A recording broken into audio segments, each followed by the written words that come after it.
அனைத்துலக உயிரோடை தமிழ் ILC தமிழ் உயிரோடை தமிழில் அன்பர்களே, அரசியல் களம். இன்றைய அரசியல் கள நிகழ்ச்சியில் தாயகத்திலிருந்து தாயக உடவியலாளர் இரா மைதுரன் இணைகின்றார். வணக்கம் இரா மைதுரன்.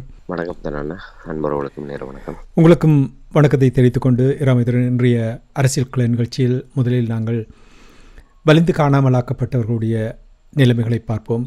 இன்று சனிக்கிழமை 30ஆம் தேதி ஆகஸ்ட் மாதம் சர்வதேச காணாமலாக்கப்பட்டோர் தினமாக இருக்கின்ற இந்த நாளில் 6 ஆண்டுகளாக தங்களுடைய பிள்ளைகளை, தங்களுடைய உறவினர்களை உயிரோடு கையளித்த, இராணுவத்தினரிடம் கையளித்த வலிந்து காணாமலாக்கப்பட்ட சங்கம் தொடர்ச்சியாக போராட்டங்கள் நடத்தி கொண்டு வருகின்றார்கள். சர்வதேச காணாமலாக்கப்பட்டோர் தினத்தன்று இன்று வடக்கு கிழக்கில் போராட்டங்கள் இடம்பெற்றுள்ளதாக தெரிய வருகின்றது. இது தொடர்பாக நீங்கள் என்ன அறிந்தீர்கள் என்று கூறுவீர்களா?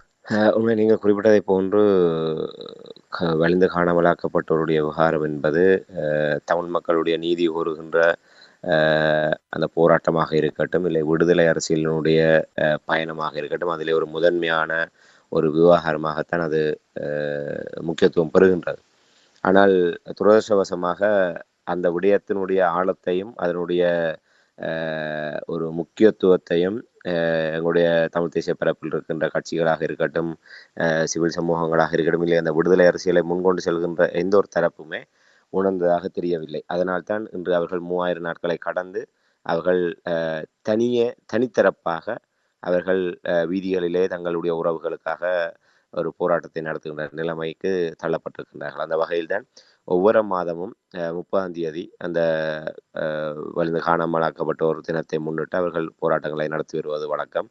அந்த வகையில் இன்றைய தினம் சர்வதேச காணாமலாக்கப்பட்டோர் தினத்தை முன்னிட்டு வடகிழக்கு தழுவியதாக, குறிப்பாக செப்டம்பர் மாதம் ஐக்கிய நாடுகள் மனித உரிமை பேரவையினுடைய அமர்வு ஒரு தீர்மானகரம் மிக்கதாக எதிர்பார்க்கப்படுகின்ற நேரத்திலே அந்த அமர்வை நோக்கி தமிழர் தாயகத்திலிருந்து, குறிப்பாக இந்த காணாமலாக்கப்பட்டோர் விவகாரம் தொடர்பாக ஒரு தேசமாக திரண்டு ஒரு வலிமையான ஒரு செய்தியை சொல்ல வேண்டும் என்ற நோக்கத்தோடு இன்றைய போராட்டம் ஒழுங்கமைக்கப்பட்டிருக்கின்றது. அது காலத்தின் தேவை என்பது யாராலுமே மறுத்துவிட முடியாது.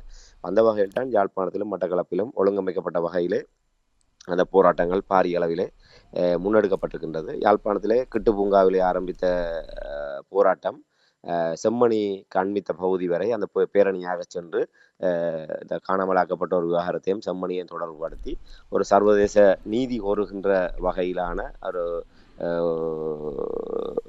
அடிப்படையிலே அந்த போராட்டம் முன்னெடுக்கப்பட்டது. வடக்கு கிழக்கு வலிந்து காணாமலாக்கப்பட்டோர் சங்கத்தினுடைய ஏற்பாட்டில் தான், அதாவது வடக்கு கிழக்கு வலிந்து காணாமலாக்கப்பட்டோரது உறவுகளுடைய சங்கத்தினுடைய ஏற்பாட்டில் தான் இந்த 2 போராட்டங்களும் முன்னெடுக்கப்பட்டிருக்கின்றது. கிழக்கு மாகாணத்திலும் அங்கே காந்தி பூங்காவிலே அந்த போராட்டம் பேரணி முன்னெடுக்கப்பட்டிருக்கின்றது. ஒரு பெருந்திரளானவர்கள் அந்த உறவுகளை கையளித்து விட்டு அவர்கள் இருக்கின்றார்களா இல்லையா என்பது தெரியாது அந்த போராடி கொண்டிருக்கின்ற அந்த உறவுகளும், அரசியல் தரப்பினர், பொது அமைப்புகள்,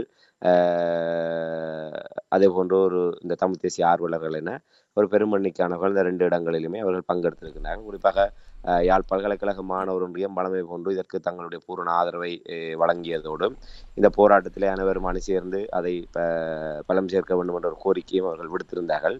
அந்த வகையில் யாழ் பல்கலைக்கழக மாணவர் ஒன்றியத்தினுடைய ஆதரவும் அவர்களுடைய அழைப்பும் இந்த போராட்டத்துக்கு ஒரு வலி சேர்க்கக்கூடிய ஒரு நிலைமை இருந்ததை பார்க்கக்கூடியதாக இருக்கின்றது. உண்மையிலே கிட்டு பூங்காவிலே தொடங்கி அந்த அவர்கள் ஒரு மிக ஒரு ஒரு பெருமண்ணிக்கு ஆயிரக்கணக்கானவர்கள் அங்கே ஒன்று கூடி செம்மணி வரை அவர்கள் ஒரு ஊர்வலமாக சென்று அந்த விடயத்தை வெளிப்படுத்தியது ஒரு ஒரு பெரிய ஒரு கவனத்தை ஈர்த்திருக்கிறது. அந்த போராட்டத்துக்கு பின்னர் யாழ்ப்பாணத்தில் இருக்கின்ற ஐக்கிய நாடுகள் மனித உரிமை ஐநாவினுடைய துணை அலுவலகம் ஒன்று யாழ்ப்பாணத்திலே அமைந்திருக்கின்றது. ஆகவே அந்த போராட்டத்திலே பங்கு பற்றியவர்களிடம் ஒரு கையெழுத்து போராட்டம் முன்வைக்கப்பட்டது. அதாவது வலிந்து காணாமலாக்கப்பட்டோர் விவகாரத்திலே ஒரு சர்வதேச நீதியை கோருகின்ற வகையிலே ஒரு மகையொன்று தயாரிக்கப்பட்டு அது ஐக்கிய நாடுகள் மனித உரிமை பேரவையினுடைய ஆணையாளருக்கென்று அந்த மகையொன்று தயாரிக்கப்பட்டு அதிலே அந்த போராட்டத்திலே பங்கெடுத்தவர்களுடைய கையொப்பங்கள் சேகரிக்கப்பட்டு அது இன்றைய தினம் ஐநா மனித உரிமை ஆணையாளர் அலுவலகத்திலே அது ஒப்படைக்கப்பட்டிருக்கின்றது. அந்த வகையில் இன்றைய தினம் ஒரு வடக்கு கிழக்கு தழுவியதாக ஒரு கடந்த கால போராட்டங்களை போன்று, இந்த காணாமலாக்கப்பட்ட விவகாரத்திலே கடந்த கால போராட்டங்களை போன்று ஒரு மிக ஒரு பெரும் பலதரப்பினருடைய பங்கு பெற்றுதலோடு மிக காத்திரமான போராட்டமாக இந்த போராட்டம் அமைந்திருக்கின்றது. கடந்த சில ஆண்டுகளை நீங்கள் எடுத்து பார்த்தீர்கள் என்றால் தமிழ் விவகாரம் தொடர்பாக சர்வதேச பரப்பில் வலிந்து காணாமல் ஆக்கப்பட்டவர்களுடைய அந்த போராட்டம் தான் உயிர்ப்போடு தமிழருடைய விவகாரத்தை உயிர்ப்போடு வைத்திருந்தது என்பதை நாங்கள் அடிக்கடி பார்த்திருக்கின்றோம். குறிப்பாக கடந்த தீர்மானத்தின் பொழுது வலிந்து காணாமல் ஆக்கப்பட்டவர்களுடைய விவகாரம் நாங்கள் பார்த்திருக்கின்றோம். இப்பொழுது நீங்கள் கூறினீர்கள் ஆணையாளருக்கு கடிதம் எழுதியிருக்கிறார்கள் என்று கூறும்பொழுது அந்த கடிதத்தில் என்ன வலியுறுத்தப்பட்டுள்ளது என்று உங்களால் அறியக்கூடியதாக இருந்ததா? அவர்கள் காணாமலாக்கப்பட்டோர் தரப்பிலிருந்து தொடர்ச்சியாக கூறப்படுகின்ற விவகாரம் மீளவும் ஒரு ஆழமாக ஆணித்தரமாக சுட்டிக்காட்டப்பட்டிருக்கின்றது. சர்வதேச தலையீடு, சர்வதேச விசாரணை என்பது இந்த காணாமலாக்கப்பட்டோர் விவகாரம், இந்த செம்மணி விவகாரங்களிலே வேண்டும் என்பதை அவர்கள் அங்கே வலியுறுத்தி இருக்கின்றார்கள். உள்ளக பொறிமுறையை முற்றாக நிராகரித்திருக்கின்றார்கள். உள்ளக பொறிமுறை ஊடாக எந்த விதத்திலுமே இங்கே ஒரு உரிய நீதி கிடைக்காது என்பது கடந்த கால அனுபவம். ஒரு அங்கொன்றும் இங்கொன்றுமாக ஒரு கீழ்நிலையில இருப்பவர் இராணுவத்திலோ இல்லை வேறு இதிலோ இந்த விடயங்களோடு சம்பந்தப்பட்டவர்கள் கீழ்மட்டத்தில் இருப்பவர்கள் நீதிமன்ற நடவடிக்கையின் ஊடாக அவர்கள் கைது செய்யப்பட்டு சிறையில் அடைக்கப்பட்டாலும் பின்னர் அவர்கள் ஜனாதிபதியினுடைய பொது மன்னிப்பு உள்ளிட்ட விவகாரங்களினால் அவர்கள் விடுவிக்கப்படுகின்ற ஒரு நிலைமை காணப்படுகின்றது. ஆகவே இலங்கையை பொறுத்தவரையிலே ஒரு குற்றம் இழைத்தவர்களை அதற்கு ஒரு நீதியை வழங்குவது என்பது ஒரு பொருத்தப்பாடான அணுகுமுறை அல்ல. அது கடந்த காலங்களில் எந்த விதத்திலுமே வெற்றியளிக்கவில்லை. ஆகவே கடந்த கால அனுபவத்தின் அடிப்படையில் உள்ளக பொறிமுறை ஊடாக இந்த விவகாரத்துக்கு ஒரு நீதி கிடைக்காது என்பது எங்களுடைய ஒரு அனுபவ பாடமாக இருக்கின்றது. ஆகவே அந்த வகையிலே சர்வதேச தலையீடு என்பது வலிந்து காணாமலாக்கப்பட்டவருடைய விவகாரத்திலே சர்வதேச தலையீடு என்பது வேண்டும் என்கின்ற ஒரு விடயத்தை ஆணித்தரமாக அவர்கள், அதாவது ஒரு நியாயபூர்வமாக உள்ளக பொறிமுறையின் ஊடாக எதுவுமே கிடைக்காது, அதை நிராகரித்து தாங்கள் சர்வதேச தலையீட்டை கோரி நிற்கின்றோம் என்ற விடயத்தையும், ஐக்கிய நாடுகள் மனித உரிமை பேரவை ஆணையாளருடைய இந்த அமர்வுக்கு முன்னதாக அவர் வெளியிட்ட அந்த எழுத்து மூலமான அந்த அறிக்கையை ஒரு ஏமாற்றம் அளிக்கின்ற விவகாரமாக அவர்கள் அங்கே சுட்டி காட்டியிருக்கின்றார்கள். என்றால் இந்த வலிந்து காணாமலாக்கப்பட்ட ஒரு விவகாரம் என்பது ஒரு மிக முக்கியமான விடயம். இன்று உலகளாவிய ரீதியாக அதிகளவான காணாமலாக்கப்பட்டோரை கொண்ட ஒரு நாடாக இலங்கை இருக்கின்றது. ஆகவே சர்வதேச காணாமலாக்கப்பட்டோர் விவகாரத்திலே இலங்கை விவகாரம் என்பது ஒரு முதன்மையாக இருக்கின்றது. இன்று வரை இலங்கை அரசாங்கம் அந்த பொறுப்பு குரல் விவகாரத்திலே சரியான ஒரு திசையிலே அவர்கள் செல்லவில்லை. ஆகவே அந்த விதத்திலே ஒரு சரியான ஒரு அழுத்தங்களை பிரயோகிக்கக்கூடிய வகையிலே ஆணையாளருடைய நிலைப்பாடு இருக்கவில்லை என்றும், ஆகவே இந்த செப்டம்பர் 6ஆம் தேதி தொடங்குகின்ற இந்த ஐக்கிய நாடுகள் மனித உரிமை பேரவையினுடைய 60வது அமர்வில் வலிந்து காணாமலாக்கப்பட்டோருடைய விவகாரம் ஒரு சர்வதேச தலையீட்டை கோரியதாக அந்த நடவடிக்கை இருக்க வேண்டும் என்பதை அவர்கள் வலியுறுத்தக்கூடிய வகையில் தான் இந்த கடிதத்தை அவர்கள் தயார் செய்திருக்கின்றார்கள். அது மாத்திரமல்லாமல் OMB அலுவலகத்தினுடைய குறைபாடுகள் உள்ளிட்ட பல விடயங்களை அவர்கள் சுட்டிக்காட்டியிருக்கிறார். 3000க்கும் மேற்பட்ட நாட்கள் இங்கே நாங்கள் ஒரு நீதிக்காக போராடி கொண்டிருக்கின்றோம். எந்த விதத்திலுமே இதுவரை ஒரு துளியளவு நம்பிக்கை கூட தாங்கள் இந்த விவகாரத்திலே வைக்கக்கூடிய அளவுக்கு இங்கே எந்த விதமான அதுக்கான நீதிக்கான பொறுப்பு குரல் விவகாரங்கள் எதுவுமே முன்னெடுக்கப்படவில்லை. ஆகவே நாங்கள் மீண்டும் ஒரு சர்வதேச தலையிட்டு சர்வதேச விசாரணையின் ஊடாகத்தான் இந்த விவகாரங்களுக்கு ஒரு தீர்வு கிடைக்கும் என்று நாங்கள் நம்புகின்றோம் என்ற விடயத்தை அதிலே வலியுறுத்தப்பட்டிருக்கின்றது. ஆகவே அவர்கள் முழுக்க உள்ளக பொறிமுறையை நிராகரித்து சர்வதேச விசாரணை ஒன்றின் மூலமாக சர்வதேச தலையீட்டின் மூலம்தான் இது சரியான திசையில் எடுத்து செல்ல முடியும் என்பதை ஆணித்தரமாக ஐக்கிய நாடுகள் மனித உரிமை பேரவையினுடைய ஆணையாளருக்கு அவர்கள் இந்த கோரிக்கை மூலம் இன்றைய போராட்டத்தின் மூலமாக ஒரு கவன ஈர்ப்பை ஏற்படுத்தி ஒரு தமிழர் தேசமாக அவர்கள் பாதிக்கப்பட்ட தரப்பாக அவர்கள் இந்த விடயத்தை வலியுறுத்தி இருக்கின்றனர். உயிரோடு இராணுவத்திடம் கொடுத்தவர்களுக்கு வலுவான ஆதாரங்கள் எல்லாம் இருக்கின்ற அந்த நிலைமையில் என்ன காரணத்துக்காக காணாமலாக்கப்பட்டோருடைய விவகாரம் உயரிய நீதி கிட்டாதிருப்பதற்கு காரணம் என்ன என்று நீங்கள் கருதுகிறீர்கள்? இதைத்தான் நாங்கள் நீண்ட காலமாக தொடர்ச்சியாக வலியுறுத்தி வருகின்றோம். அவர்கள் ஒரு பாதிக்கப்பட்ட தரப்பு. உண்மையிலே நாங்கள் ஒரு கை ஓசை தராது என்பது எல்லா விடயங்களிலுமே பொருத்தமான ஒன்று. ஒரு பாதிக்கப்பட்ட தரப்பு மட்டுமே அது ஒரு நியாயமாக இருந்தாலும், அவர்கள் ஒரு வலுவான காரணியோடு அவர்கள் இருந்தாலும், தவிர்க்க முடியாத ஒரு தரப்பாக இருந்தாலும், தனியே என்றால் இன்று இலங்கை விவகாரம் என்பது ஒரு மிகப்பெரிய ஒரு சிக்கல் நிறைந்த ஒன்றாகத்தான் இருக்கு. ஏற்கனவே நாங்கள் எங்களுடைய இனத்தை கொன்றொழித்தவர்களிடமும் கொன்றொழிப்பதற்கு துணை நின்றவர்களிடமும் வெள்ளைக்கொடி விவகாரத்திலே வெள்ளைக்கொடியோடு வாருங்கள் என்று ஆலோசனை வழங்கியவர்களிடமும் ஆலோசனை வழங்கி அவரை கொல்வதற்காக உத்தரவிட்டவர்களிடமும் இல்லை அதற்கு அந்த வெள்ளைக்கொடியோடு வந்தவர்களையும் கொன்றொழித்து எந்தவித மிச்சமும் இல்லாமல் செய்ய வேண்டும் என்பதிலே மறைகரங்களாக இருந்து செயல்பட்டவர்களிடமும் விசாரணைகளின் போது சரணடைவதை ஊக்குவித்தவர்களிடமும் அவர்கள் கையளித்ததுக்கு பிற்பாடு அவர்களுக்கு என்ன நடந்தது என்பதை அழுத்தம் கொடுக்காது மௌனமாக வேடிக்கை பார்க்கின்ற தரப்பினர், இப்படியாக இனப்படுகொலை, எங்களுடைய தமிழ் மக்களுடைய கொன்று வைக்கப்பட்ட எங்களுடைய தமிழ் மக்களுடைய இரத்தக்கரை படிந்தவர்கள், நீதி தாமதிக்கப்பட்டு மறக்கப்பட்டு வருகின்றதுக்கு மௌனமாக இருந்து துணை போகின்றவர்கள், இப்படி சகல விதமான தரப்பினரிடமும் தான் நாங்கள் அந்த நீதியை கோருகின்ற துப்பாக்கியமான நிலைமையில நிற்கின்றோம். ஆக இது தனியே நாங்கள் ஒரு பாதிக்கப்பட்ட தரப்பாக, நாங்கள் அதற்கு தகுதி வாய்ந்தவர்களாக இல்லை அதற்கு மிக பொருத்தமுடையவர்களாக மட்டும் இருந்து விட்டால் அது சாத்தியமில்லை. இன்றைய சூழல் என்பது உலக அரசியலோடு சம்பந்தப்பட்டு மிக சமயோசிதமாக தந்திரமாக இந்த விடயங்களை கையாளக்கூடிய பொறிமுறைக்குள்ளாக நகர்த்துகின்ற போதுதான் இந்த விடயங்களை நாங்கள் பெற்றுக்கொள்ள முடியும். ஒன்று இருதுருவ நிலைமை இருக்க வேண்டும் என்று உக்ரைன் ரஷ்யா வாரத்தை எடுத்துக்கொண்டால், ரஷ்யாவுக்கு எதிராக மேற்குலக நாடுகள் திரண்டிருக்கின்ற போது உக்ரைனை பகடக்காயாக வைத்துக்கொண்டு அங்கே ஒரு மேற்குலகம் ஒரு தன்னை நீதவானாக முன்னிலைப்படுத்த முற்படுவதை நாங்கள் பார்த்திருக்கின்றோம். அங்கே ஒரு சிறிய ஒரு 5 பேர் 10 பேர் கொண்ட ஒரு புதைகுழிகள் அங்கே உக்ரைன் பகுதிகளை மீட்கப்பட்டாலும் ரஷ்யாவின் பாரிய மனித புதைகுழி அங்கே கண்டுபிடிக்கப்பட்டதாக மேற்குலக ஊடகங்கள் கூப்பாடு போடுகின்ற ஒரு நிலைமை இருந்தது. அதே போன்று சிரியாவை எடுத்துக்கொண்டால் சிரியா ஒப்பாடு. இன்று இஸ்ரேல் பக்கம் அவர்கள் நின்று கொண்டு காசாவினுடைய விடயங்களை அவர்கள் எப்படி பார்க்கின்றார்கள் என்பதெல்லாம் நாங்கள் பார்த்திருக்கின்றோம். ஆகவே எங்கே அவர்களுக்கு இப்போ இன்று மேற்குலகத்தினுடைய கை ஓங்கி இருக்கின்றது. இந்த பக்கம் சீனா, இந்தியா போன்ற நாடுகள் ஒரு மதில் மேல் பூனையாக அவர்கள் தங்களுடைய அடுத்த கட்ட நகர்வுகளை முன்னெடுத்து வருகின்றார்கள். ஆகவே உலகம் இப்போது ஒரு திசை நோக்கியதாக இருக்கின்றது. முன்னரை போன்று ஒரு ரஷ்யா தலைமையிலாக ஒரு தரப்பும் அமெரிக்கா தலைமையிலாக ஒரு இருதுருவ நிலைமை என்பது இன்று உலக ஒழுங்கிலே இல்லை. அப்படி மறைமுகமாக அவர்களுக்குள் ஒரு போட்டி இருந்தாலும் ஒரு பக்கச்சார்பானதாகத்தான் அந்த மேற்குலகம் சார்ந்த ஒரு மேலோங்கிய நிலை தான் காணப்படுகின்றது. ஆகவே அவர்களுக்கு ஒத்திசைவான களங்களிலே அதற்கான விடயங்கள் அங்கே சாதகமாக கைதூக்கி விடப்படுகின்ற நிலைமை இருக்கின்றது. நாங்கள் அவ்வாறான நிலைமை எங்களுக்கு இருந்தது. இலங்கையை பொறுத்தவரையிலே ஆயுதங்கள் மௌனிக்கப்பட்டதுக்கு பின்னரான காலப்பகுதிகளிலே ஈழத்தமிழ் மக்கள் தங்களுக்கான விடுதலை அரசியலை, நீதிக்கான சர்வதேச நீதி கோருகின்ற அந்த விவகாரங்களிலே நாங்கள் ஒருமித்து ஒத்திசைவாக அந்த விடயங்களை கையாண்டிருந்தார். நிச்சயமாக இலங்கையை பொறுத்தவரையிலே எப்போதுமே இருதுருவ நிலைமை என்பது உயிர்ப்போடு இருக்கின்றது. இலங்கையிலே தெற்கிலங்கையிலே ஆட்சிக்கு வருபவர்கள் ஒருபோதும் எல்லா தரப்பையும் திருப்திப்படுத்திவிட முடியாது. அவர்கள் ஒரு இடியப்ப சிக்கலுக்குள்ளான நிலைமையில் தான் இந்த அரசாங்கங்கள் இருக்கின்றது. ஆனால் அரசுகள், அதாவது ஆட்சியாளர்கள் மாறினாலும் அந்த அரச இயந்திரம் என்பது ஒரு வலுவாக சிங்கள பௌத்த பேரணவாதத்துடைய கொள்கை வகுப்பு திட்டத்தின் கீழ் அவர்கள் தெளிவாக இயங்குகின்றார்கள். இந்த அரச இயந்திரம் என்பது இது மிக தந்திரமாக, மிக கச்சிதமாக அவர்கள் இந்த சூழலை கையாண்டு வருகின்றார்கள். இந்தியாவும் பாகிஸ்தானும் சீனாவும் பரம எதிரிகள். ஆனால் தெற்கிலங்கையினுடைய அந்த அரச இயந்திரம், அதற்கு பின்னணியில இருந்து வழிநடத்துகின்ற தரப்பினர் அந்த 3 நாடுகளையும் இலங்கையினுடைய நலன் சார்ந்து ஒரு புள்ளியில இயக்குகின்ற அளவுக்கு அவர்கள் தந்திரசாலிகளாக இருக்கின்றார்கள்.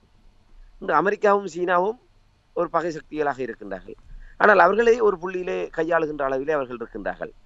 அது இப்படி என்று தமிழ் மக்கள் அந்த முள்ளிவாய்க்காலிலே அந்த இனஅழிப்பு யுத்தத்தை நடத்துகின்ற போது 21 மேற்பட்ட நாடுகள் அதிலே பங்களித்தன. அந்த 21 மேற்பட்ட நாடுகளும் ஒன்றோடொன்று நெருக்கமான உறவுகளிலே இல்லாத பகை சக்திகளாக இருக்கின்ற நாடுகள். அவை பாருங்கள் எப்படி அங்கே பயன்படுத்தப்பட்டிருக்கின்றார்கள். ஆனால் இப்போது போர் முடிந்ததுக்கு பிற்பாடு எல்லோருக்கும் ஒரு நோக்கம் இருந்தது. இந்த போரை முடிவு கொண்டு இலங்கை தீவை தங்களுடைய கையகப்படுத்த வேண்டும் என்ற மறைமுக நோக்கத்தோடு எல்லாரும் உதவி செய்தார்கள். போருக்கு பின்னர் அவர்களை பொறுத்தவரையிலே இந்த தெற்கிலங்கையிலே வருகின்ற அரசுகள் அத்தனை தரப்புகளுமே திருப்திப்படுத்த முடியாத, அதனால்தான் மாறி மாறி ஒரு கணிக்க முடியாத அளவுக்கு ஆட்சி மாற்றங்கள் நிகழ்ந்து கொண்டிருக்கின்றது. 2015ஆம் ஆண்டு ராஜபக்சேக்கள் வீழ்த்தப்பட்டார்கள், சீனாவுடைய பக்கம் சார்கின்றார்கள் என்று. ஆனால் அதே ராஜபக்சேக்கள் வீழ்த்தப்பட்டதுக்கு பிற்பாடு அதே மேற்குலகம் ராஜபக்சேக்களை மீண்டும் கொண்டு வரக்கூடிய ஒரு நிலைமை உருவானது என்று சொன்னால் ரணில் மைத்திரி அரசாங்கம் அவர்களை திருப்திப்படுத்த முடியாத ஒரு நிலைமை இருந்தது. மேற்குலகத்தை திருப்திப்படுத்தினால் இந்தியா, சீனா போன்ற தரப்புகளுடைய அதிருப்திகளை சம்பாதித்து அவர்கள் இங்கே ஒரு அரசியல் சூழலை மாற்றியமைக்கக்கூடிய நிலைமை இருக்கும். இந்தியா தான் அதில் முன்னின்றது. இந்த அறகலை போராட்டம், ஒரு ஆட்சி மாற்றம் வர வேண்டும் என்பதில் இந்தியா பிரதானமாக நின்றது. அமெரிக்கா அதுக்கு ஒத்துசைவாக நின்றது. ஆகவே அவர்களே ஒரு ஆட்சி மாற்றத்தை கொண்டு வந்து விட்டு மீளவும் அந்த ஆட்சியை அகற்ற வேண்டும் என்று அவர்களை மீண்டும் அகற்றியவர்களை கொண்டு வந்து அரியணேற்றுகின்ற சூழல் 2019 ஏற்பட்டது. அதற்கு பின்னர் ரணில் விக்ரமசிங்க இடைக்கால ஜனாதிபதியாக வந்தபோது அந்த இடைப்பட்ட சூழலிலும் வல்லரசுகள் அதிலே தீர்மானிக்கிற சக்திகளாக இருந்தார்கள். இப்போது அன்றோமர திசாநாயக்க தரப்பு வரக்கூடாது என்பதற்காக அத்தனை வல்லரசுகளும் சேர்ந்து அத்தனை தரப்புகளும் சேர்ந்து கடும் பிரயத்தனம் மேற்கொண்டார்கள். ஆனால் தவிர்க்க முடியாத ஒரு நிலையிலே அன்றோமர திசாநாயக்க தலைமையிலான ஜேவிபி அரசாங்கம் இலங்கையில் ஆட்சிக்கு வந்திருக்கின்றது. ஆக இப்போது கூட இவர்கள் ஒரு என்னால் பாரிய பொருளாதார நெருக்கடி, கடன் நெருக்கடி, சர்வதேசத்துடைய உதவிகளோடு தான் இந்த அரசு இயந்திரத்தை கொண்டு நடத்த முடியும் என்கின்ற ஒரு நிலைமையிலே அவர்களோடு ஒத்திசைவாக சில விடயங்களை கொண்டு செல்ல முற்பட்டு தான் சர்வதேச நாணய நிதியத்தோடு அவர்கள் சில இணக்கப்பாடுகளோடு சர்வதேச நாணய நிதியத்தோடு உடன்பாடு மாற்றியமைக்கப்படும் என்று கூறியவர்கள் இன்று அந்த அந்த கட்டத்துக்கு செல்லாமல் இருக்கின்ற பாதையிலே பயணிக்கின்ற அளவுக்கு அவர்கள் தள்ளப்பட்டிருக்கின்றார்கள். ஆகவே அவர்கள் ஒரு தரப்பை திருப்திப்படுத்துகின்ற போது நிச்சயமாக இவர்களும் ஒரு எதிர்ப்புகளை என்னால் இலங்கையை மையப்படுத்தியதாக இந்த அரசியல் சர்வதேச அரசியலை கையாளுகின்ற தரப்பினர் ஒருவர் இணக்கம் இல்லாதவர்கள். ஆகவே இந்த நேரத்தில் நாங்கள் ஒரு தனித்தரப்பாக பலமாக நின்றிருந்தால் நிச்சயமாக அந்த மாற்று தரப்பு என்பது இலங்கை அரசாங்கம் ஒரு பக்கமாக சாய்கின்ற போது தமிழ் தரப்பினுடைய விடயங்களை கையில் எடுத்து அந்த அரசுக்கு ஒரு நெருக்கடிகளை கொடுப்பதற்குரிய ஒரு வாய்ப்புகள் உருவாகி இருக்கும். ஆனால் சிங்களத்திலிருந்தே அதற்கான மாற்றை தேடுகின்ற இடைவெளியை நாங்கள் ஏற்படுத்தினோம். அதிலே சம்பந்தன் அவர்கள் பிரதான பங்கு வகித்தார். அதற்கு பின்னர் சுமந்திரனுடைய வருகைக்கு பின்னர் சுமந்திரன் அதிலே பிரதான பங்கு வகித்தார். அதாவது தமிழ் தேசிய அரசியலினுடைய ஒரு மேல் நோக்கிய வளர்ச்சி நிலையை முடக்கி சிங்கள தேசத்தினுடைய அந்த அரசியலுக்குள் கொண்டு போய் சரணாகதி நிலையை செய்வதற்குரிய நிகழ்ச்சிகளை தான் அவர்கள் முன்னெடுத்தார்கள். சரியான முறையில் எங்களுடைய விடுதலை அரசியலை நாங்கள் முன்கொண்டு சென்று நாங்கள் ஒரு தனித்தரப்பாக எதிர்ப்பரசியலை கூர்மைப்படுத்தி இருந்தால் நிச்சயமாக இலங்கை அரசாங்கத்தை வழிக்கு கொண்டு வர வேண்டும் என்ற நினைக்கிற தரப்புகள் அப்படியான சில அழைப்புகள் எல்லாம் கடந்த காலத்திலே வந்தது. சம்பந்தம் தரப்பதை கைவிட்டது. மேற்குலகம் சார்ந்து இந்த அரசுகள் செயல்படுகின்ற போது சீனா தரப்பிடம் இருந்து கூட சம்பந்தனை நோக்கி அழைப்புகள் வந்தது. சொல்வார்கள் ஒரு கோல்டன் ஆப்பர்ச்சுனிட்டி என்று சொல்லி. அப்படியான பல சந்தர்ப்பங்கள் எல்லாம் இவர்களுக்கு கிடைத்தும் இவர்களுடைய எலும்பு துண்டை தூக்கி போடுகின்ற எசமானர்களுடைய எடுபடிகளாக இருந்து தமிழினத்துக்கு துரோகம். அதனால் தான் இன்று நாங்கள் 16 ஆண்டுகள் முடிவடைந்த நிலையில் கூட நாங்கள் ஒரு மிகப்பெரிய ஒரு நெருக்கடியான நிலைமையில நிற்கின்றோம். அதிலே பிரதானமாக இந்த வலிந்து காணாமலாக்கப்பட்டவருடைய விவகாரம் அது ஒன்றுதான் எங்களுக்கு இருக்கின்ற ஒரு திரும்புச்சீட்டு. நாங்கள் மீண்டும் சொல்கின்ற விடயம் எங்கே எங்கள் உறவுகள் எங்கே? அந்த ஒரு கேள்விக்கான விடையை தேடுகின்ற போது இலங்கை தீவிலே 2 தேசங்கள் உருவாகி ஆக வேண்டும். ஏனென்று சொன்னால் வேறு எந்த ஒரு விடயத்துக்கு நாங்கள் அவ்வாறான என்று உயிரோடு கொடுக்கப்பட்டவர்கள் இருக்கின்றார்கள். இந்த இராணுவத்திடம் இந்த அதிகாரியிடம் நாங்கள் எங்களுடைய உறவுகளை என்னுடைய கணவனை ஒப்படைத்தேன், என்னுடைய பிள்ளையை ஒப்படைத்தேன், என்னுடைய மனைவியை ஒப்படைத்தேன் என்று சொல்லக்கூடிய ஒரு நிலைமை இருக்கின்றது. ஆனால் அதற்காக நீதியை தேடுகின்ற போது அந்த இராணுவ அதிகாரியோ இராணுவத்தினரோ கொண்டு வந்து நிறுத்தப்பட்டே ஆக வேண்டும். அவ்வாறு நிறுத்தப்படுகின்ற போது எக்ஸென்ட்ரோடு ஒருவரிடம் அவர்கள் கையளித்திருந்தால் அவர் நீதி முன்னால் நிறுத்தப்படுகின்ற போது அவர் அதுக்கு நேரடியான முதன்மையான காரணியாக இருந்தால் அவர் நிச்சயமாக என்ன நடந்தது என்பதை அவர் சொல்லியே ஆக வேண்டும். அந்த கையளிக்கப்பட்டவர்களுக்கு என்ன நடந்தது என்பதை அது அவர் காரணமானவராக இருந்தால் சட்டத்தின் அடிப்படையில் அவருக்குரிய தண்டனைகளை அவர்கள் வழங்குகின்ற போது அது ஒரு படிப்பினையாக மாறும். இல்லை அவருக்கு மேலிருந்தவர்கள் ஏதாவது உத்தரவு பிறப்பித்திருந்தால் அவர்களையும் அவர் அந்த சாட்சியத்தின் ஊடாக கொண்டு வர வேண்டிய ஒரு நிலைமை உருவாகும். ஆக இதுதான் எங்களுக்கு தேவை. இதுதான் அடிப்படை. அங்கே தமிழர்கள் என்ற காரணத்துக்காக இந்த விடயம் ஒன்று இடம்பெற்றிருக்கின்றதுன்னு சொல்லி அதை இது நாங்கள் வேறு இந்த விடயத்திலுமே நாங்கள் ஒரு பொதுவான ஒரு நிலையாகத்தான் மற்ற விடயங்கள் எல்லாம் இருக்கின்றது. இந்த கடந்த 16 ஆண்டுகளிலே தங்களுடைய உறவுகளை தேடி இவ்வாறு ஒரு நீதிக்காக போராடுகின்ற நிலையிலே 350க்கு மேற்பட்டவர்கள் தங்களுடைய உயிரிழந்திருக்கின்றார்கள். இது ஒரு சாதாரண விடயம் அல்ல. உயிரோடு வாழ்கின்ற சாட்சியமாக இருப்பவர்கள் எங்களுடைய அந்த விடுதலை அரசியலை முன்கொண்டு செல்வதற்கான ஒரு ஒரு ஒரு ஒரு கூர்முனையாக இருக்கின்ற இந்த உறவுகள் ஒவ்வொருவரும் இழக்கின்ற போது நாங்கள் எங்களுக்கான பலத்தை இழப்பதாகத்தான் நாங்கள் கருத வேண்டும். ஆனால் அந்த முக்கியத்துவத்தை யாருமே உணர்ந்து கொண்டதாக தெரியவில்லை. இன்று ஆயுதங்கள் மௌனிக்கப்பட்ட தருணத்தில் 22 பாராளுமன்ற உறுப்பினர்களை நாங்கள் கொண்டிருந்தோம். இன்று 10 தமிழ் தேசிய பரப்பில் 10 நாடாளுமன்ற உறுப்பினர்கள், இந்த 22 என்பது மாறி 15, 12, 10 பாராளுமன்ற உறுப்பினர்களை நாங்கள் கொண்டிருக்கிறோம் தமிழ் தேசிய பரப்பிலே. ஆகவே இந்த பாராளுமன்ற உறுப்பினர் பதவிதான் தமிழ் மக்களுக்கான, அதாவது இலங்கையினுடைய ஜனநாயக வழியிலே எங்களுக்கான அதி உயர் மக்கள் பிரதிநிதித்துவமாக காணப்படுகின்றது. மாகாண சபை என்பது இன்று 2019ஆம் ஆண்டுக்கு பின்னுக்கு மாகாண சபையில் கலைக்கப்பட்டதுக்கு பிற்பாடு இன்று மாகாண அதிகாரம் என்பது எங்களிடம் இல்லை. அதுக்கான பிரதிநிதித்துவம் இல்லை. அதுக்கான முதலமைச்சர் பதவியோ இல்லை, அதுக்கான உறுப்பினர்களோ இல்லை. இன்று உள்ளூராட்சி மன்றங்களுடைய குரல்கள் என்பது அவர்கள் தங்களுடைய பிரச்சனைகளையே தீர்வு காண முடியாத ஒரு வலு குறைந்த ஒரு ஒரு அதிகார அழகாகத்தான் அவை இருக்கின்றது. அப்படி இருக்கின்ற போது தமிழ் மக்களுக்கான ஒரு பிரதித்துவ அரசியல் என்பது இந்த பாராளுமன்ற பிரதித்துவத்தின் ஊடாகத்தான் அது வெளிப்படுத்த முடியும். என்று சர்வதேச விவகாரங்களை கையாள்வதாக இருக்கட்டும், தமிழ் மக்களுடைய இந்த விடயங்களை கையாள்வதாக இந்த பாராளுமன்ற பிரதித்துவத்தின் ஊடாகத்தான் அதை கொண்டு நகர்த்த வேண்டும். ஆனால் இந்த துரதிர்ஷ்டவசமாக இந்த 16 ஆண்டுகளிலே இந்த விடயத்தினுடைய முக்கியத்துவத்தை உணர்ந்து இந்த மக்கள் பிரதிநிதிகள் அவர்கள் இந்த பிரதித்துவ அரசியலை சரியான முறையில் செய்ய தவறிவிட்டார்கள். அதன் காரணமாகத்தான் இன்று இந்த விடயம் இவ்வாறான நிலைமை. ஒன்று, அவர்களை பிளவுபடுத்தியது. ஒன்று, தாயகத்தில் இருக்கின்ற எங்களுடைய தமிழ் தேசிய அரசியல் எங்களுடைய விரலை எடுத்து எங்களுடைய கண்ணை குத்துகின்ற வகையிலே எங்களுடைய தரப்பினரே தங்களுடைய சுயலாப அரசியலுக்காக அதிலே ஒவ்வொரு மாவட்டங்களிலுமே குழப்பங்களை ஏற்படுத்தி போட்டி, அங்கிருந்த ஒருவரை வெளியே எடுத்து அவர்களை ஒரு போட்டி அமைப்புகளை மாவட்ட அமைப்புகளாக உருவாக்கி ஒரு இணைந்த வடக்கு கிழக்கு தழுவியதான அந்த வலிந்து காணாமலாக்கப்பட்டவருடைய அந்த அமைப்பை மாவட்ட ரீதியாக பிரதேச ரீதியாக பிளவுபடுத்தியதிலே எங்களுடைய தமிழ் தேசிய அரசியல்களும் அவர்களுக்கு பின்பலமாக இருக்கின்ற புலம்பெயர் தரப்பினரும் அதுக்கு பிரதான காரணமாக இருந்தார். ஆகவே நாங்கள் எதிரிகளை குற்றஞ்சாட்டுவதற்கு பதிலாக எங்களுடைய விரலை கொண்டு எங்களுடைய கண்ணை குத்தியதாக ஒரு தமிழர்களுடைய ஒரு இந்த விடுதலை அரசியலை முன்கொண்டு செல்வதாக கூறிக்கொள்கின்ற தரப்பினரை இந்த வலிந்து காணாமலாக்கப்பட்டவருடைய விவகாரத்தை வலுக்குறைப்பு செய்வதற்கு காரணமாக இருந்தார்கள் என்பது ஒரு கசப்பான உண்மை. ஆகவே அதுதான் இன்று இதற்கான காரணம் என்றால், அந்த அரசியல் தரப்புகள் இதை நேர்மையாக இந்த விவகாரத்தோடு பயணித்திருந்தால், இந்த மக்களுடைய அந்த போராட்டத்தை சரியான முறையில் எடுத்து எம்பக்கூடியவர்களாக இருந்திருந்தால் நிச்சயமாக அதற்கான ஒரு ஒரு பிரதிபலனை நாங்கள் நிச்சயமாக இந்த இடைப்பட்ட காலத்திலே அடைந்திருக்க முடியும்.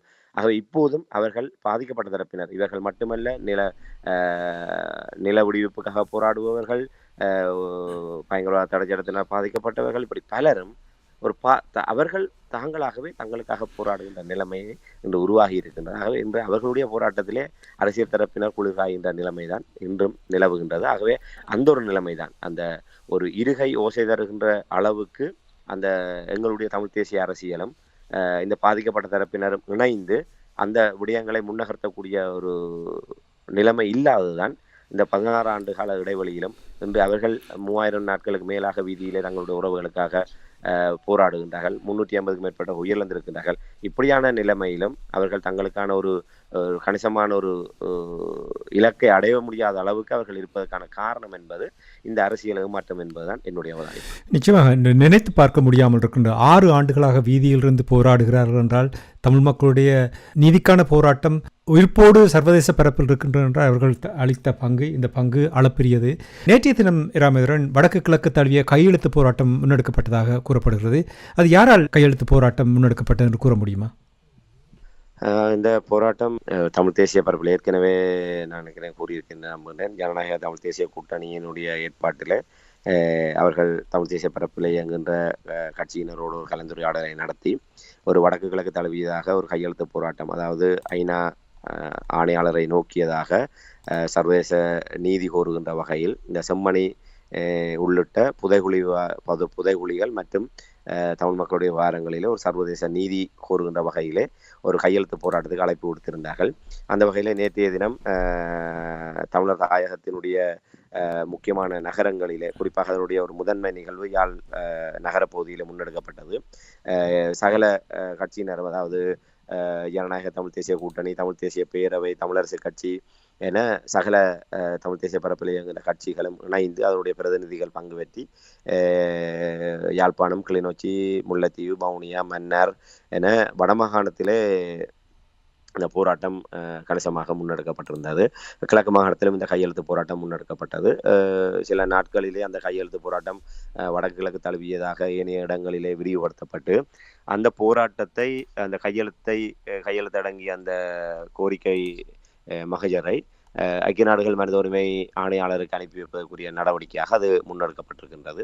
இதிலே முற்றுமுழுதாக இந்த அரசியல் தரப்பினர் இந்த போராட்டத்தை ஏற்பாடு செய்து நடத்தியிருக்கின்றார்கள்.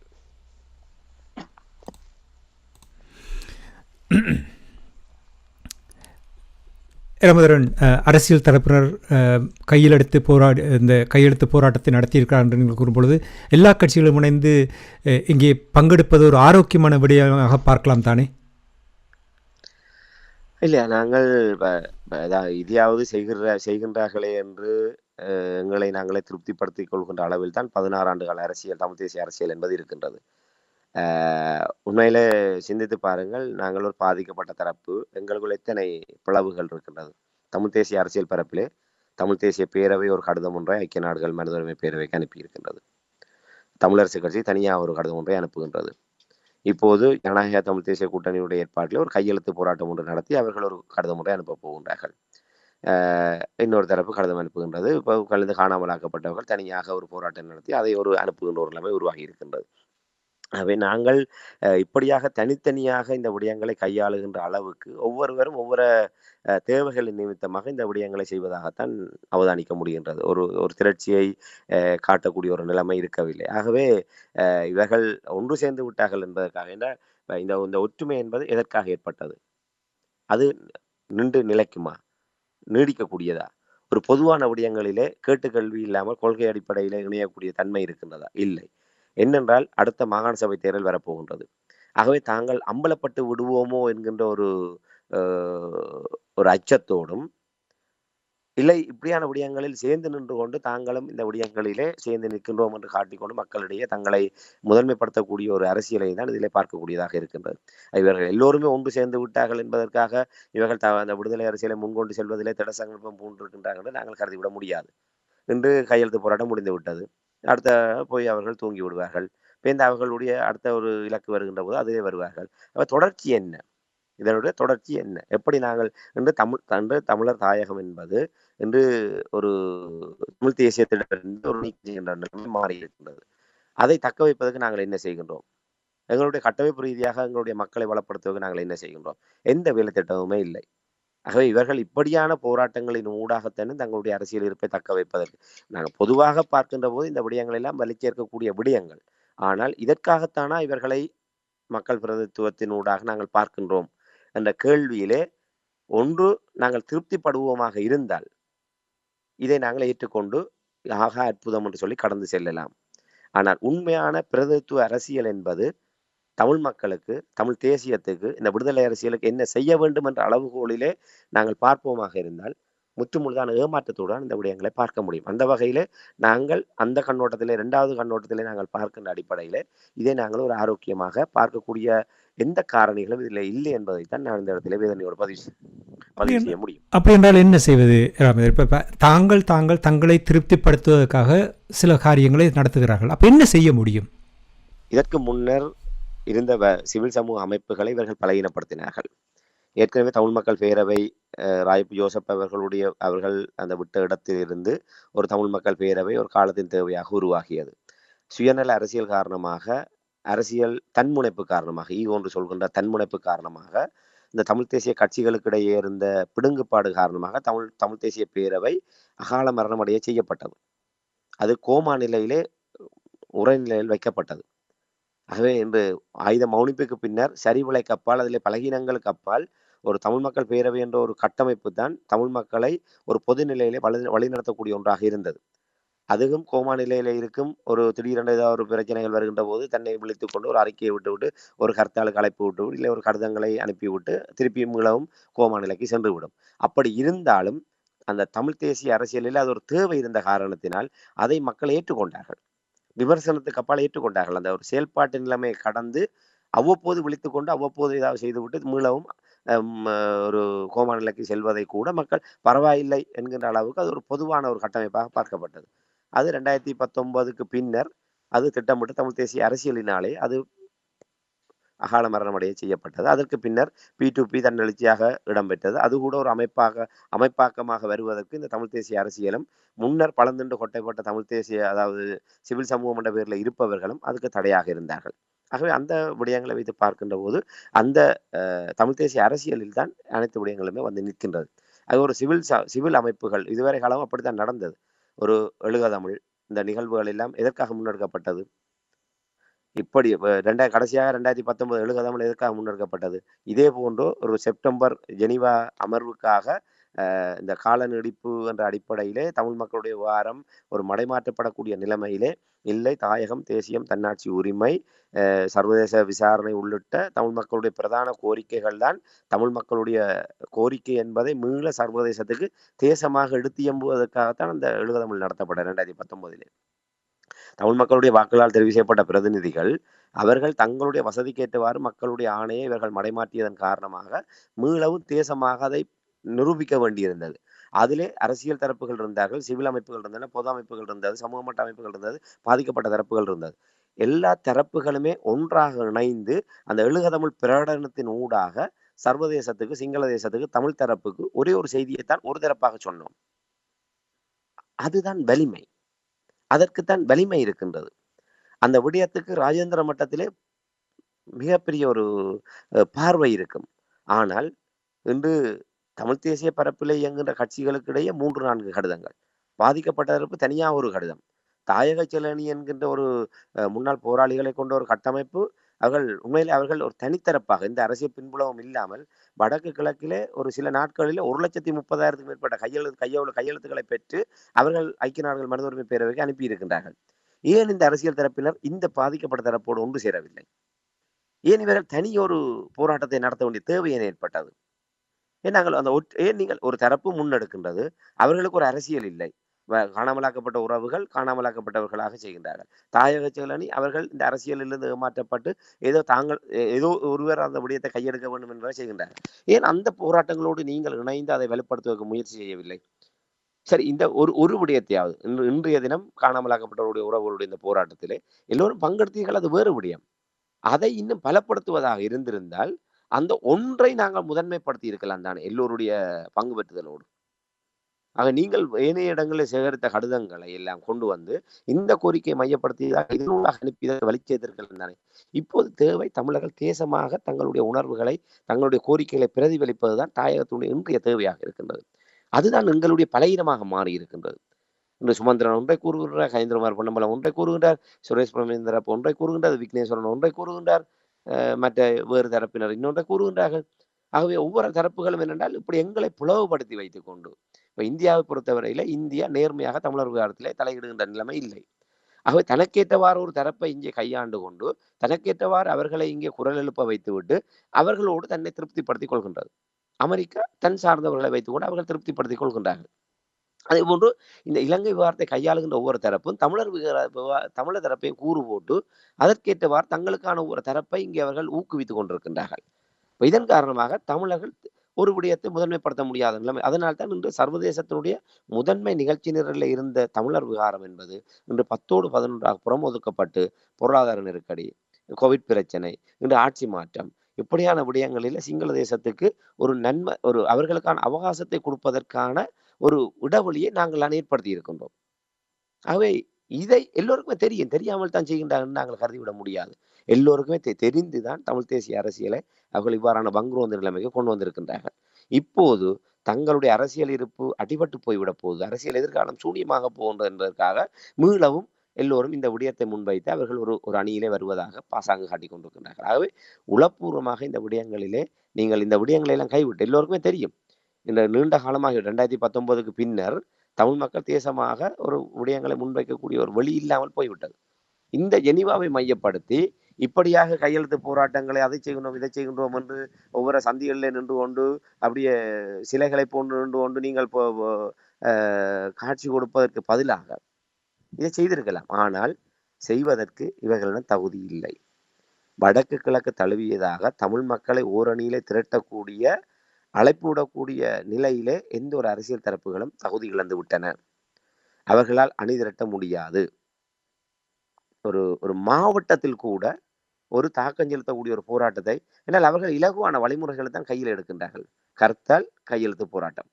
கர்த்தால் என்று சொன்னால் நாங்கள் முன்னரே பல சந்தர்ப்பங்களை கூறியதை போல மக்கள் தாங்களாக உணர்வுபூர்வமாக பங்களிக்கின்ற போது ஆகா வெற்றி என்று சொல்லி அவர்கள் அதிலே தாங்கள் பேரெடுத்து இருந்த இடத்திலிருந்து அறிவித்து விட்டு இருந்த இடத்துல ஒரு ஊடக சந்திப்பை நடத்திவிட்டு அவர்கள் நோகாமல் அதனுடைய வெற்றிக்குரியவர்களாக தங்களை பிரகடனப்படுத்திக் கொள்வார்கள். கையெழுத்து போராட்டம் ஒரு வாகனத்திலே வந்து ஒரு இடத்துல நிற்பது, ஒரு பதாகையை கட்டுவது, அங்கே ஒரு காகிதாதிகளை தயார் செய்வது, அதிலே வீதியிலே செல்பவர்கள் என மக்களுடைய உணர்வு இருக்கின்றது. நான் நேரடியாக பார்த்தேன். தாயக செயலணி கையெழுத்து போராட்டத்தை நடத்திய போது பெரும்பாலும் அது விழிப்புணர்வு இல்லை. அவர்கள் ஒரு ஒலிபெருக்கி சாதனத்தின் ஊடாக தங்களுடைய அந்த கோரிக்கைகளை கூறிக்கொண்டிருந்த போது, கையெழுத்து வைத்தவர் ஒருவர் கூறினார், "அட இப்படியெல்லாம் நான் இப்பதான் என்னுடைய மனைவியை நான் பேருந்தில ஏத்தி விட்டு வந்தேன். இப்படி நான் அவவையும் கொண்டு வந்து கையெழுத்து வச்சிருப்பேனே." என்றால் அவர்களுக்கு தெரியாது. அந்த விடயம் முன்னெடுக்கப்படுகின்ற போது, அவர் தானாகவே சொல்கின்றார், "இப்படியெல்லாம் நான் இன்னொரு 10 பேரை கொண்டு வந்து கையெழுத்து வச்சிருப்பேனே." என்றால் அந்த மக்களிடையே அந்த உணர்வு இருக்கின்றது. அதை நாங்கள் செய்கின்ற போது மக்கள் தாங்களாக வந்து அதிலே பங்கெடுக்கின்றார்கள். ஆகவே அந்த மக்களுடைய அந்த உணர்வை இவர்கள் தங்களுடைய வெற்றியாக அறுவடை செய்கின்றார்கள். அது மிக இலகுவான விடயம். நீங்கள் ஒரு எழுகதமிழை போன்று ஒரு மக்கள் போராட்டம் செய்வதாக இருந்தால், முதலில் நீங்கள் உங்களுக்குள் ஒன்றுபட வேண்டும். மக்களிடையே அந்த நம்பகத்தன்மையை கட்டியெழுப்ப வேண்டும். அணிதிரட்டலில் ஈடுபடும். அதான் மிக பிரதானம். அந்த அணிதிரட்டல் தான் அந்த 2க்குமான இடைவெளி. இவர்களுடைய யார் செய்கின்றார்கள், எதற்காக செய்கின்றார்கள் என்பதை பொறுத்துத்தான் அந்த நம்பகத்தன்மை கட்டியெழுப்பப்படுகின்ற போதுதான் அணிதிரட்டல் என்பது இதோடு 100% ஒரு வெற்றியளிக்கக்கூடிய ஒன்றாக மாறும். ஆனால் இன்று தமிழர் தாயகத்திலே எந்த ஒரு தரப்பும் அவ்வாறான ஒரு தகுதி நிலையோடு வெறுமை இல்லை.